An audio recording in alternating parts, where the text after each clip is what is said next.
opinions expressed in the following program are those of the program host and do not necessarily reflect or represent the views and opinions held by TCN TV Network Incorporated. Due to the social nature of this broadcasting channel, videos may contain content copyrighted by another entity or person. The TCN TV Network claims no rights to the said content. TCN TV Network cannot be held accountable for the copyrighted content. TCN TV Network is a messenger and sharer of information and strives to verify but cannot warrant the accuracy of copyrights or completeness of the information on this program.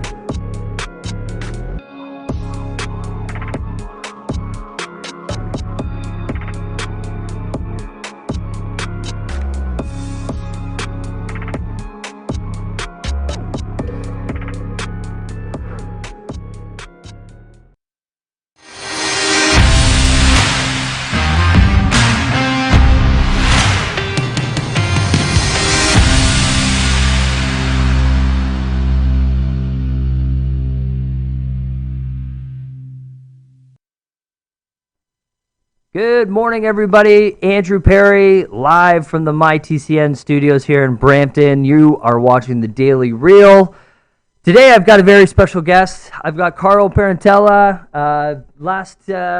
We had you on a couple of weeks ago, then we tried to reschedule, but we technical issues to scheduling issues. We finally have you back on the show. Thanks very much. Actually, I might even just.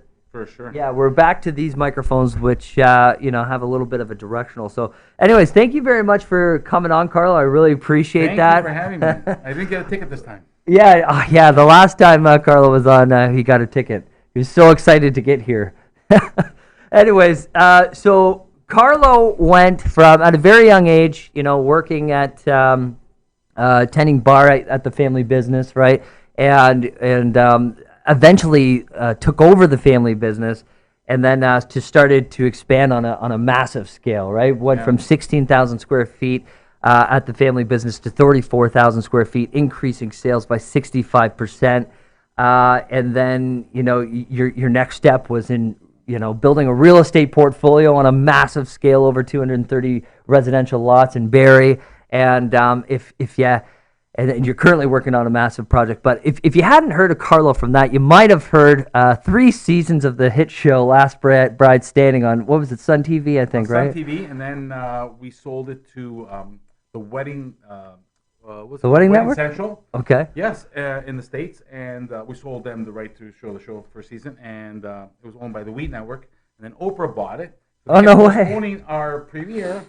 And then she closed down Wedding Central. They still paid us. Okay, whatever. Yeah, well, as long as that worked out. Okay, and then you've also got another massive project that we're going to talk about, Hotel V. What do we got here? We've got 261 suites. Yes, we're so 54 excited. offices, a nightclub, and a private members wine club. We're going to talk about that in a little bit, but the way I like to start things out on the Daily Reel is just to get to know you, Carlo. So how did it all begin? It says here that you started working at the family business when you're 5 years old. Well, yeah, no, we're sleeping on multiple chairs because sometimes we'd be babysat, sometimes we weren't, so we'd be sleeping in front of the DJs or with the singers and hanging backstage or at the bar and watching. Unfortunately, some people steal stuff and things like that. So did it start out as an event facility, or was it catering? My parents were caterers in the 60s, okay. And they were just they carry everything, pots and pans in the back of a station wagon, banging my head on a Saturday or Sunday night with all the pots because you had to drive all the staff home, and I'd like sauce all over me and stuff. Yeah. So we started like that, and then eventually a facility. Yeah. And then I graduated as civil engineer, and there wasn't any jobs when I graduated. So I go, let me just. I sold some insurance for a couple of years, and I go, let me go into the family business. There was an opportunity. Yep. And I partners with my dad, and I sort of quickly got bored of the banquet hall business. It was just drudgery and a lot of work and working till 5 a.m. And I said, just something clicked. I go, I think I'm stuck here. Yeah. I'm in jail in this business. I gotta support family, continue and carry this banner. And I thought, well, I'm going to make it exciting then. I'm going to sort of flip it on its heel. So I created my own software in the last 15 years. I have a website, caterx.ca. It's amazing software. It just does everything. It schedules your staff, orders your food, sort of runs it. People keep asking, wow, you run all these people there. How do you do it? Oh, not me. I get this thing, an AI kind of software. It sort of runs everything, right? So it answers all the questions for everyone. So that's an amazing sort of piece of software. So I thought I'd just flip everything and just sort of expand it. Yeah. We opened up the Hershey Center on behalf of City Mississauga and Hazel at the time when she was mayor. Like the actual building or the business? We opened up the businesses for them. We ran all the private box catering, the restaurant, Iceland.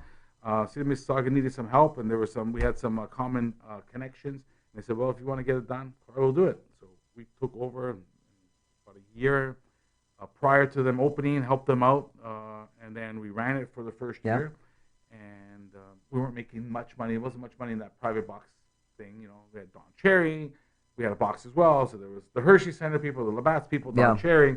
He was a character. Yeah, for sure. It was fun seeing him every week. Yeah, making a lot of waves in the media today. That's for sure. But all right, so was it essentially you just did all the catering for the Hershey Center? I did all the private box here. We ran the sports bar, Iceland Hockey Arena ran that sports bar there. Yeah, that was sort of different for us. Chicken wings and stuff. When we used to filet mignon. And so, and all the while, it's in conjunction with running a banquet center for like weddings and everything. Definitely.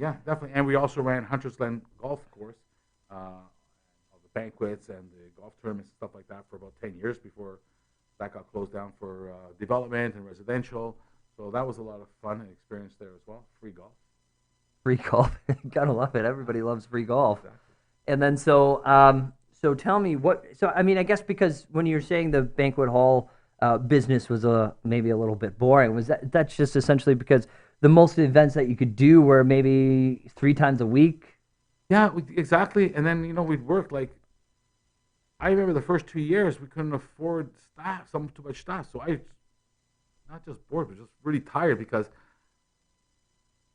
I'd work. I had 3 days off a year. I worked Monday. My shortest day was Monday to Thursday, 9 to 9. My longest day.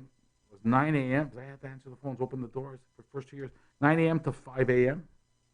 And then Saturdays 12 noon to 5 a.m. And Sundays 12 to 12. And I'd wait. I could see. I got not even have Boxing Day off because I came in 9 to 5.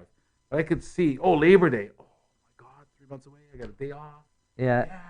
I can't wait for it. And then there would be Easter Sunday and Good Friday. Those were amazing. Work on the Saturday for some weddings and stuff. So I have like January 1st didn't count because we worked like crazy till 5 in the morning, and staff would all disappear going to parties, and there was me and one bartender and 300 guests. Wow! You don't leave, I'm gonna handcuff you. I'm washing dishes in the suit and and so I slept all day in January 1st. I had about 3 days off a year. Yeah, so I guess the next step for you was trying to find something that didn't. Kept you busy, but I guess leveraging off, some of your own personal time that you wanted to keep for yourself, right? Right. Well, for a guy who keeps so busy as you. It was kind of weird. Like I would go home and I go, geez, I'm coming home from 5 to 7. It only takes me 20 minutes to eat. I can start a new business between 5:30 and 7. Like crank something up, right? Like I'd always be just like, and I'd wake up 6 in the morning and cranking other things. So, and then everything I did was sort of wedding related. When I did Last Bride Standing. We did that because we didn't have, when we expanded our venue in 2000, we didn't have money to do advertising. And I remember one day I drove by, I saw this car thing. They were giving away a free car. Last one hands on to the car, Al Palladini, wins a free car. I saw Global News and everything. Crazy, look at all this free publicity. Free press. And they're all cool. So I'm like, then I go, wait a minute, I could do that. I'll give him a free wedding. So let's do that. This is before Survivor, anything. Right, yeah. But this is not, I wasn't doing TV. I was just doing it for a contest. And people would come and they'd eat popcorn, sit on chairs, and they'd come in the parking lot. Because they were there 24 hours a day. I had them outside. Mostly outside. And it was in the summer, or it's like September, yeah. And, wow, and then the news would show up. I go, this is great. And then a few years later, Survivor comes out, all these things. There was so much drama on our contest. Yeah, I can People imagine. were all yelling with each other, brides and grooms. Yeah. She took her hand off the wall. This sucks. That judge didn't look. Oh my God! And the groom would be like, why are you here? Well, we got to go home. Screw this stupid content. I'm here for us. You never care. I don't care for our wedding. And it was all this drama. I was like, Then when Survivor came up, I go, that would have been a good reality. Yeah. So then, it's essentially you got that thought and then just positioned it. So how did it work? So was it? It was reality TV, of course, but so they were actual real brides. Real brides, real real everything. Yeah, because I'm ignorant of the TV movie industry. Real brides and everything. Yeah. But then I hired a crew of production company to film it, and they started directing it. They started telling people what to do. I go, why are you telling them what to do? Like, there's enough drama. Don't worry. No sleep. Give them 24 hours. The stuff that'll come out of their mouth, the shit that'll come out of their mouth is incredible. Like, those just start. Yeah.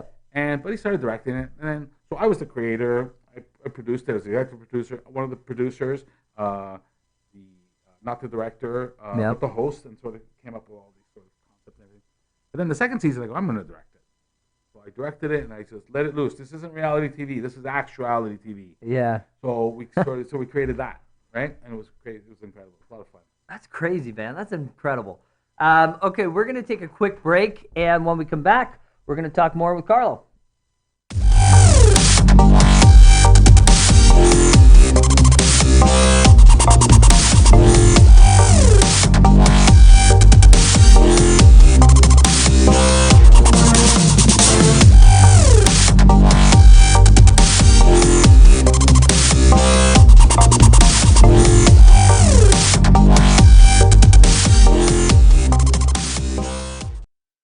At Benjamin Law, we understand the real cost of personal injuries. As the victim of an accident, you may be the one who's physically hurt, but your main concern is that your family are the ones who will pay the price. Benjamin Law will be there for you, helping, supporting, and working tirelessly to resolve your personal injury case. Call 1-855-899-4878 or visit benjaminlaw.ca and let our family of lawyers help your family. Welcome back, everybody. We are live with Carlo Parentella. If you watched the first segment, we got to know Carlo quite a bit. We got to learn all the stories, from when he started in the family business, the catering and the banquet hall from 5 years old to it leading him all the way to starting his own TV show called Last Bride Standing.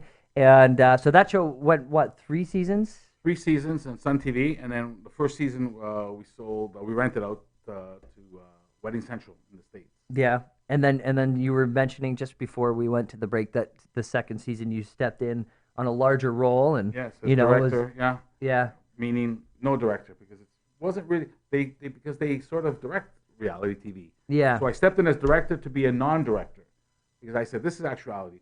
So we put 5 cameras, 24 hours a day, and in 1 week. They weren't sleeping for a week. In 1 week, we got 13 amazing episodes. Yeah. We were able to do it on an amazing budget.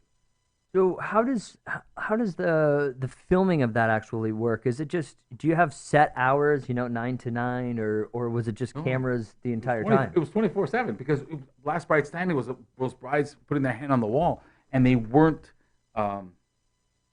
sleeping. They get every 3 hours they get a 15-minute break, and they. And that was their thing. So, they had to sort of mentally stimulate themselves and things like that. We create little crises. Like, I'd leave little envelopes, say, guys, I'm taking off, leaving you here with the judges. And the judge is going to open up an envelope at midnight. And at midnight, they'd open up some envelope. I just came up with these things randomly. That's how I kind of directed it. It's actuality for the director, too. Yeah. And, spur of the moment sort of things. And what we would do is, call your fiance right now. Tell him to show up over here, sleep for you, and you can have 3 hours off. You can sleep for 5 hours. You're going to win the contest if you can sleep for 5 hours. While these guys are not sleeping. 5 hours sleep. Call your fiance, baby, and we'd be filming. Baby, you got to get down here. Come on, please. I'm going to get 5 hours sleep. Are you kidding? I got to be up in the morning. I got to with you and your stupid content. No way, I'm not. No, I'm doing this for us, for our future. And that was so funny. It was like a lot of these sort of things, Was each season based on taking their hand off something, or was it everything? Last Bride Standing, so they hang onto the wall of the venue. I want to get married here. We gave them $100,000 prize.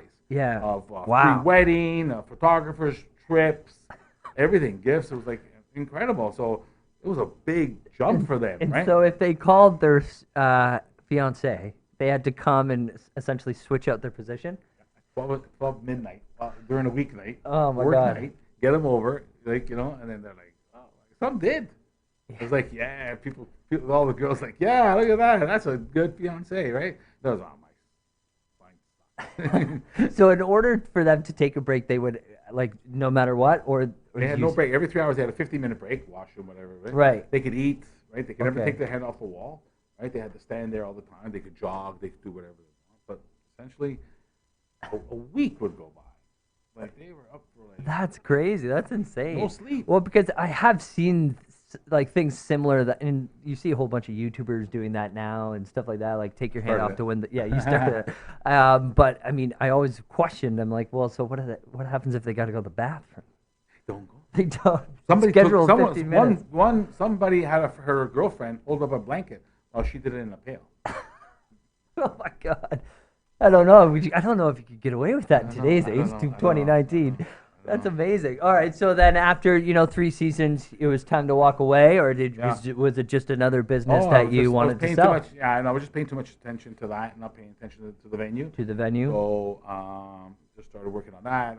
Then that's when Hershey Center came along, and then I started taking over the Capitol Event Theater at Yonge and Eglinton. I was asked by a group there, and so we also and when I was expanding in 2000, we had the opportunity to take over. At the time, it was called the Ontario Government Building, Liberty Grand. Yep. So we ran it. We did the first wedding there, right? And with a good friend of mine, Joel from Paradise, we were going to be partners in that.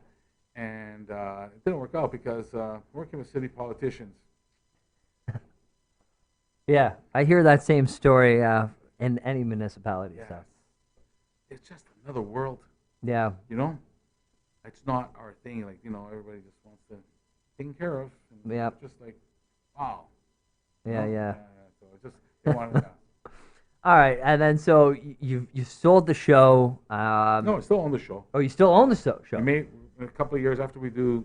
Well, I'll tell you next about a hotel we're doing. But before that, we're gonna probably do the show in a couple of years again. Oh, really? Yeah, That's maybe have them interesting. hang out to the hotel. Yeah, well, that's interesting because, like I'm saying, like people are watching crazy amounts of reality TV shows on YouTube, and just like spending hours and hours watching these videos of something with a little, in my opinion, from what you're telling me, is a little less drama. Like, I mean, what they were doing was, I think the last one, it wasn't put your hand on the hot tub. They were all sitting in the hot tub. Yeah. And it was, and they dumped a whole pile of cash inside the hot tub, and the last person out. And I think one person was in there for like, oh my God, like 57 hours or 72 hours Wow. straight. Yeah, they couldn't get, like, I mean, there was obviously some editing, so I have no idea if that was actually true or not, or just to get some view count, but that's insane. So I think you'll have a lot of success when that starts up again. All right, and then so you mentioned briefly in the first segment that you went to get... But actually, sorry, yeah, after the go ahead, yeah. We did open up Toronto's Bridal Show. Oh, We wow. used that last The Last expo. Brights, yeah, the expo. Last Bright standing wow. was our segue to create Toronto's Bridal Show. So we created and started that up, right? And we used Last Bright standing as a segue. That's a big event. That was a really big event. Yeah. Is it At the continue Direct Energy. going on? Yeah. And then we sold that Okay. because our competition were some characters. Yeah. Why are you in my turf? Yeah. Oh, yeah. okay. You're in Woodbridge, right? yeah. I hear you. But that's a massive undertaking. I've got a few friends, and even one of them was on the show. Dustin Lee. He does Taco Fest. I don't know if it's on the Toronto Island, I believe. Yeah, and that's not an easy business to get into. I mean, I have a taco restaurant. Yeah, I know. It's a good segue. Yeah, it's a good segue. Yeah, Right? exactly. So you have a taco restaurant, and that's in Playa del Carmen? In Playa del Carmen, yes, we opened up 7-8 years ago. I was down there.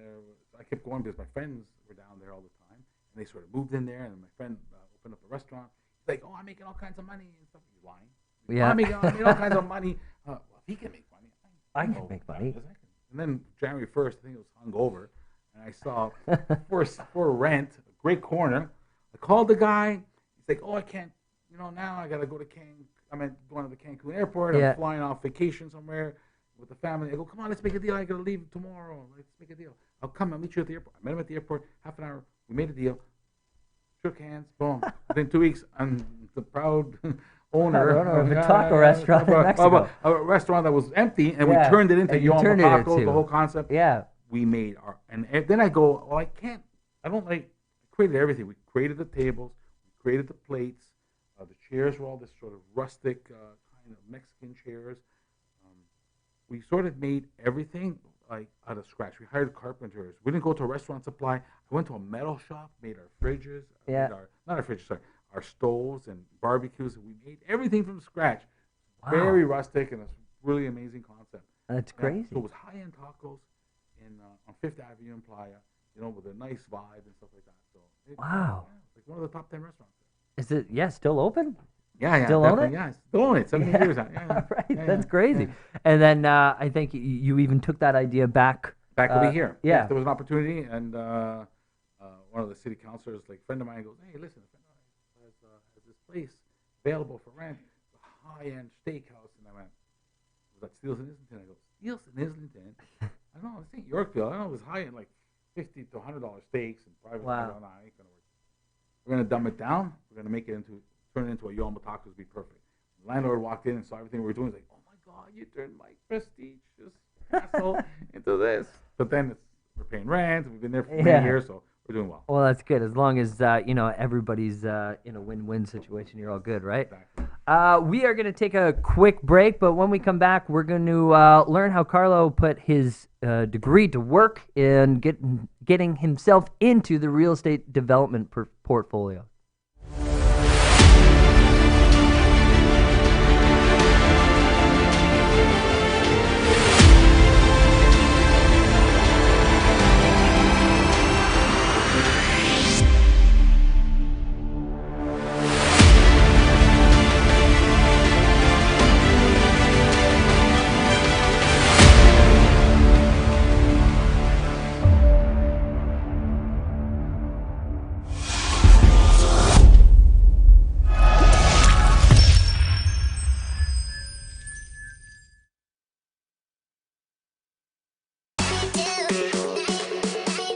My name is Trish Curling, and I am an online coach, personal trainer, and yoga teacher, and your new host of Shaping Life, which is all about understanding that we have the ability and the control to take charge of our health and wellness.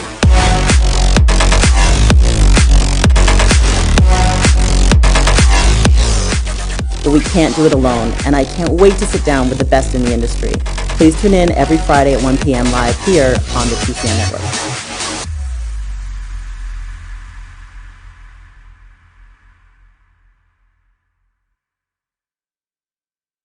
At Benjamin Law, we understand the real cost of personal injuries. As the victim of an accident, you may be the one who's physically hurt, but your main concern is that your family are the ones who will pay the price. Benjamin Law will be there for you, helping, supporting, and working tirelessly to resolve your personal injury case. Call 1-855-899-4878 or visit benjaminlaw.ca and let our family of lawyers help your family. Okay, we are back. Thanks for sticking with us. Just before the break, we were talking about how Carlo was just in Mexico one day and saw a for rent sign and decided to, hey, I'm going to open up a taco shack restaurant. And then you brought it back to Canada. It seems like you've got a pretty good business sense and, an eye for what you think is going to work out. And It's a fun thing. When I was a kid, I go, I want to sell coconuts on the beach. yeah, So I'm selling tacos. now I'm selling tacos. When I was a kid, I go, oh, I want to make movies and a TV show. We did that. So I'm knocking off all my life goals, right? Yeah, Fun goals. that's amazing. Fun Has there? Feel free not to bring anything up, but I mean, have you had something that might not have worked out so well, or has everything been relatively a good? Everything's been good and fun. Like, Yeah. If it didn't work out, no, everything worked out. It just Yeah. everything worked out. Like I stopped the TV show. Everything worked out. The Toronto Yeah. Bottle Show is still running. Yamo Tacos, both locations are still running. Yeah. Jardin is growing exponentially. Like it's grown exponentially, and now we hit our maximum peak, and now we're going to do a hotel next. So yeah, everything sort of kind of works out. So There's been other kind of little. But I opened up other barter Yeah. business and way back stuff, but I had to. You can't do too many things, so Yeah. that's why you got to sort of stay everything in one industry. Yeah. That's why I kept saying, "Oh, Toronto's bridal show is in the wedding industry, the event industry. last price standing in our industry. The hotel is in our industry. So everything sort of is within our industry. So we start doing other things. Yeah. So I mean, Creating new teams. It's better to use your existing team and then yeah. to it.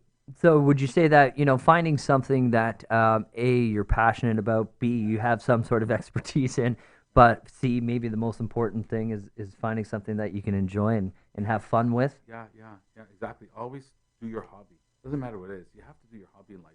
That's what's exactly what will tell you. You do your hobby, so fun. Like if your hobby is to be a lawyer, a doctor, those are the people who excel. People who don't think about the money.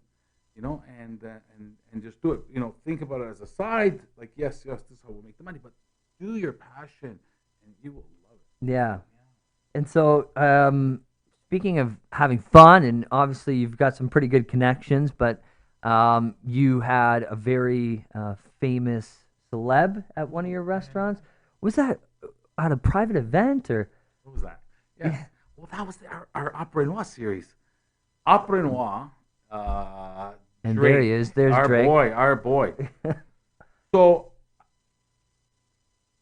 I always liked, like when I saw that movie with Jim Carrey, The Mask. The Mask, yep. When you see that cabaret scene, like, I go, well, that'd be cool to own a place like that. Yeah, like it's the cabaret, Coca-Cola. like what was in Scarface, Al Yeah, Pacino's getting shot at, or old movies, Frank Sinatra, Dean Martin. I go, this cabaret thing, and what do we have today? So we separated things. We created nightclubs, and we created dinner, and the two don't mesh anymore. And the ones that mesh are some boring show and stuff. And I go, wouldn't it be nice if we had some really nice and something that sort of gets all your senses. So I created Opera Noir, After Black, because of my French. I thought it meant after dark, but it means after black. And so we said, let's do something that gets all your senses. Vision, so we had fashion. Yep. Your senses of taste, so we had best food. We brought in chefs, Bobby Flay. Oh, wow. We brought the $1 Million Chef. He's a lot of fun. I love him. Hello, if you're out there. And so all these different foods, and we brought caviar. We made amazing foods, and then we had different amazing wines, like hundreds of dollars, a couple of $100 per bottle. You normally sell those for like $500-600, and we're changing bottles of wine every course, and we're explaining the food, how it's prepared, the wine, how it's prepared, and then music. And we also have brought computer mapping. Computer projection mapping on the walls is incredible. It's the future of actually events and restaurants. Sort of makes the walls like look like they're falling down. Oh, yeah, okay. Yeah, it was pretty cool. So, and then we go, and then music.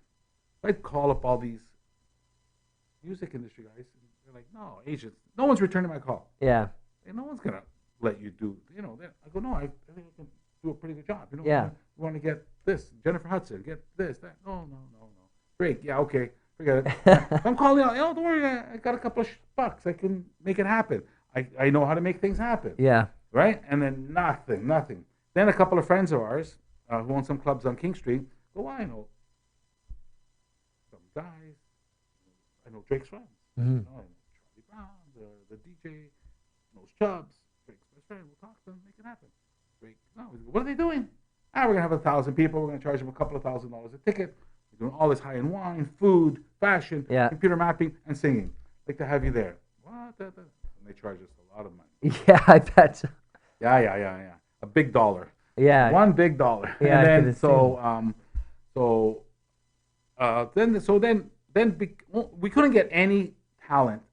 Nobody. Once we got Drake. Yeah.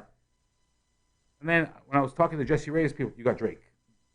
Yeah. You got Drake. Yeah, we got Drake. You got Drake. Yeah, we got. No. He's the biggest #1 star in the whole world. You got Drake coming to City of Vaughan, Woodbridge.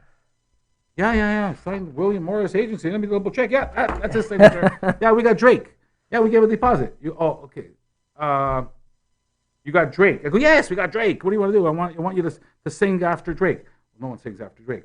Well, ours is a cabaret. We have an opening act. We have the main act, and then we got some lingering music and sort of keep going afterwards. It's kind of thing, And then I couldn't get main acts to agree to an act afterwards. Yeah.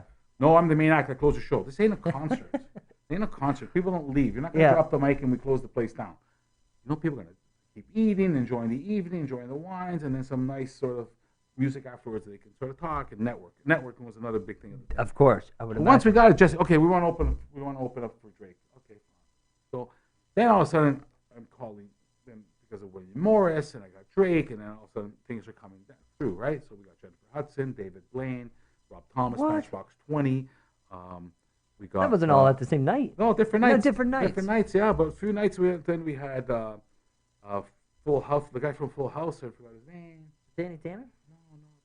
Oh, we had Mickey Day from Saturday Night Live. He was pretty cool. Comes over there, starts. I don't know if you read my Facebook. Starts rhyming off everything about me. Because you are the Batman of Toronto. You're Dave. What? Yeah. Man, that's crazy. Yeah, I mean, just cool. even a magic show there, David Blaine. That would be David insane. Blaine was pretty cool. Yeah. So, I mean, where do you? He brought his stuff a week before. Sit in my office. All these trunks. I wanted to open them.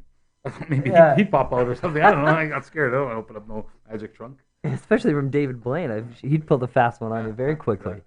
Okay, so, man, like, where do you come up with this stuff? Like, where does the drive, like, you're already so busy. Like, where you know, after work, you just put everything down on paper, know it, feel it, tell a whole bunch of people, drive them crazy. Hey, what do you think of this? What do you think of this? What do you think? And everybody goes, oh my God, you always come up with so many ideas. You don't do anything. I'm doing them all. I'm just asking you. I'm trying to get your idea. I'm trying to get your feeling. I want to see your response. I want to see what vibe comes out of you when I say this. I want to feel your reaction. I want to see if we can sell tickets. We did.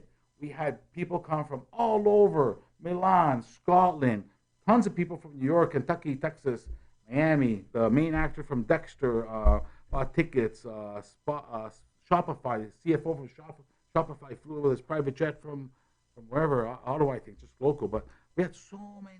Wow. Nice, amazing people, great networking. Yeah, that would be a huge networking opportunity for sure. Great, especially the night of Drake. Like, there was an anticipation because everybody's looking on their phone. He's still at the game. He's still at the game. He ain't coming. He's not coming. He's not coming. No, he's not coming. It was all foolish. He came. Yeah, was that around the playoffs? Yeah, so it was near the end, yeah. Yeah, shoot, yeah. November 29th. Oh my gosh, man. Well, that's crazy. I mean, especially in the event space. I mean, it's really tough to keep up, and obviously you're one of the leaders in that space, so that's amazing. We're gonna head on to our last break, and when we come back, we are gonna talk about those residential lots and how you got into real estate and building that portfolio, and of course Hotel V. So don't go anywhere. Hello everyone, my name is Jermaine Chambers, and I'm very excited to tell you about the newest political and current affairs program coming here to Brampton. It's called On Point. The first step of true reconciliation is learning more about one another. Join us on Tuesdays from 4 p.m. to 5 p.m. as we discuss all the issues. I will never forget the trust you put in me. Municipal, provincial, federal, and any issue of national importance, we will talk about On Point. So do join us.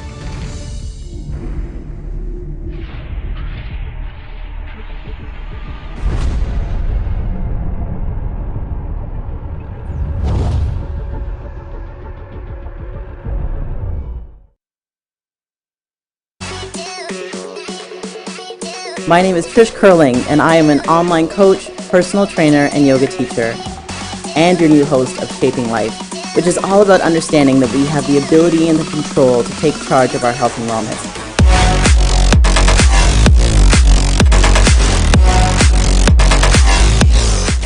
But we can't do it alone, and I can't wait to sit down with the best in the industry. Please tune in every Friday at 1 p.m. live here on the TCN Network.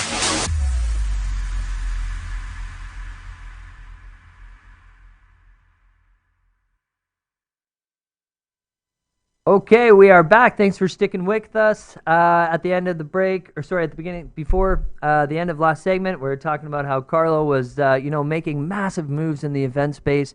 And then he's getting into real estate development. He did over 230 residential lots in Barrie, Ontario, right? Right before, that city's seen a lot of massive growth, right? So a friend of mine comes up and he goes, "Oh, I've got this 100 lots, 100-foot frontages on the water table. You can't build basements in Barrie. The guy's got cancer. He bought it off someone. He hasn't closed the deal. He wants to flip the offer. Yeah. Wow, that sounds kind of crazy. I go, okay. Well, you know what? I thought maybe I could sell this on friends of mine. Try to make a couple $100,000. Yeah. So then over the next few days, so I gave him. I only had 20 grand in the bank, and I go, okay, so I wrote on a photocopy paper that we're going to buy it, and then the guy signed it back. He cashed my check, and then a week later, he goes, oh, he's in remission. He changed his mind. He wants it back. I go, thought about it. No, sorry. No. No. He goes, well, you just got a photocopy paper. It's true. Yeah. We can All be you in need is court. 2 signatures. We can be in court for a couple of years. You might win. He's going to have to close the deal, pay the mortgage, not develop. They'll stop him every which way. So we better close the deal. So then he's like, oh, okay, fine. But then actually things started happening like crazy. So it was at the corner of Yonge and Mapleview, and then Yep. Know that very well. yeah, so GO Train announces, oh, we're gonna put a GO Train stop right at the corner of this proposed subdivision, and then then the 100 lots became 230 lots. Yep. And we got to put basements. We figured it out and all stuff. So yeah, so we did well. Yeah, I know that 10 subdivision years very ago, well. so, yeah. Yeah, I've had a bunch of friends that lived in that area, and then so now you have made. I was never a developer. I go, it's just the easiest thing. What's so hard about this? Cut up property. That was easy. It's easy for Carlo, right? Engineering background, but Yeah, it was easy. Yeah, of it was course. easy. Well, okay, so then now you're in the real estate space. What's the next move? Forever since I opened up the event venue, Yep. I always wanted to do a hotel. Everyone's been hearing about it for a long Yeah. time. But we expanded. So now we're at the point we got 5,000 people a week, right? So, 2-3 years ago, we started talking to the different brands, Hyatt and Hilton and Marriott being the largest brand, 6,500 hotels. So we made a deal with them. We got a franchise agreement. We were going to do a Courtyard Marriott and a Town Yeah. Place and all these stuff. And all these sort of brands where you got to sort of cookie cutter and follow them. I thought, geez, I don't like that. You know, we like creating our own thing. You know, Yomo Taco there and the Jardin. I love creating my own things, and I can't work with this cookie cutter stuff. Yeah. How do I do this? They go, oh, we got luxury, we got the edition, we have the autograph. But those are, you know, you got very high end and stuff. I go, well, in Vaughan, I'd like to do a very high end restaurant, but I can't charge $600 a night. It's not gonna fly there. Well, we have the Tribute brand. We just bought Starwood. And we have the Tribute brand, which is a competition luxury. Why don't you work with that? And we worked with that. We created Hotel V. We got to put our own name on it. Hotel V. And Hotel V has 261 rooms, 54 offices. Each office has a Murphy bed. There is a rooftop pool, event. A rooftop pool? Rooftop pool, event lounge, and restaurant up there. On the main floor, we have a 5-star restaurant. I told Mara it's going to be a loud restaurant. Why? It's going to be called the restaurant's going to be Apéro style. It's going to be live singers, the cabaret style, right? Yes. So it's a very nice. Love it. I told no one's going to do business in there. So if you think they're going to do business, they're going to have to go in the lobby because it's going to be loud, right? And I go, really? Yeah, it's an event venue, right? So we're going to bring a lot of business there and stuff like that. So and yeah, it's really, really cool. And then in the basement, we're going to put a spa, largest spa, wellness center, doctors, everything in there. Ayurvedic, chiropractors, holistic. Wow. Even a dentist. And we're going to have a 1,000-member wine club. Private members wine club. You come there, you'll take out your own wine, entertain all your guests, or open up your locker and put out, 3 bottles of $10 bottle of wine you bought at LCBO, and you can entertain a few guests. You don't have to go spend hundreds of dollars at a restaurant. You can bring your own cheese and crackers and cold cuts if you want, charcuterie. So it's that sort of thing. Or you can order room service. So, and no tipping is allowed to any of the staff. So you feel very comfortable. You come in, and I love this lounge concept. yeah, that's amazing. It's beautiful. Everything's based on Chateau Le Jardin. The bar is a watering hole. The lobby is looks like kind of like a forest. And we also have a cafe marché. Everything that we make in the basement. Yep. In the basement, in the kitchen, in La Cave de Teresa, named after my mom, we're going to sell in the Marché de Joe, named after my dad. It's not just a European cafe. We're roasting our espresso beans. Our roastery just arrived a few weeks ago. I figure out how to use it. We're espresso beans, calling Colombia. I need 1,000 kilos a month. I think I should be saying that. And beans. And then juice bar and everything that we make in jars, sauces, dressings, gravies, frozen foods and stuff like that will be sold in the marché. Wow. People come there, only what we sell. Like a Pusaterius, but only what we make, fresh, as if you rated your mom's Cantina, yeah. Yeah, everything fresh, made, jams, everything, or bread, pastries, everything made on Wow. farm to table. That's it. amazing. Yeah. And then we decided to get, because it's a very big project. It's like Yeah, of course. $23 million hotel project, and we thought, well, we need some partners. So we were talking getting some JV partners, and we just didn't like some of the players. We thought, why don't we just get regular people and introduce them into the hotel business, and that's what we're doing.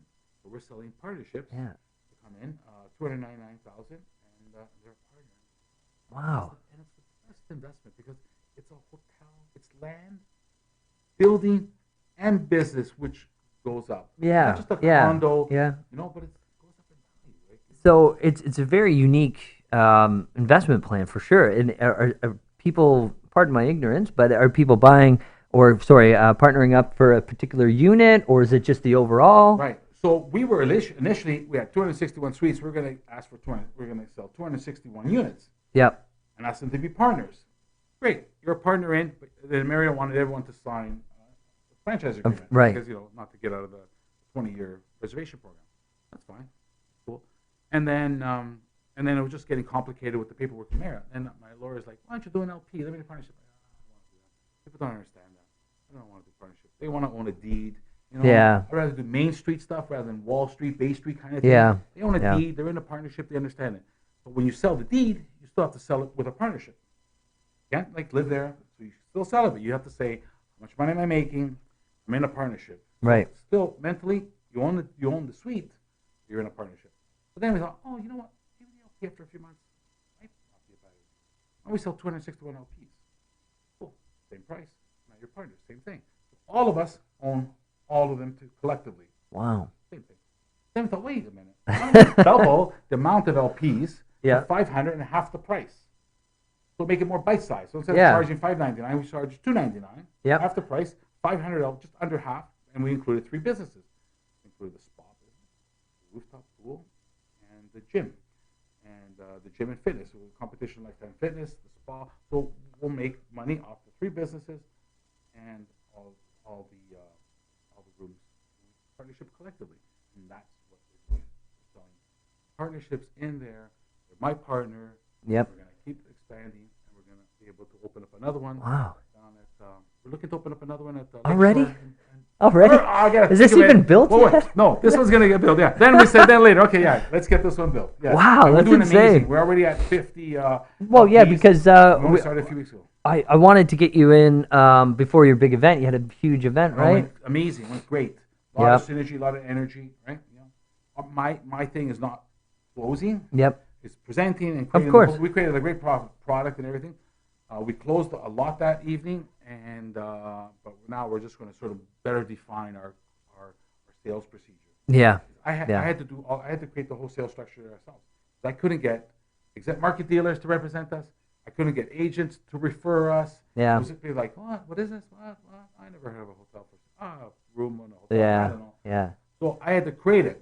And now I've bucked that glass ceiling, and now everyone's like, wow, this is amazing. This is great. Of course it's great. It's amazing product. The only reason you don't know about hotels is all the rich guys, all the developers, they keep it for themselves. Right. Right? All these guys are keeping them for themselves. They're not sharing. Well, I liked what I you... don't have any money to build that kind of thing, so I need partners. And that's why they're getting a glimpse of this. What really triggered my interest is when you started sharing all the stats about all the other hotels in New York, and about how much the values went up and everything like that. Yeah, I heard already that Hotel X that offers $550 million for their 400 rooms, $1.25 million a quarter room. Oh my God, Amazing. that's insane.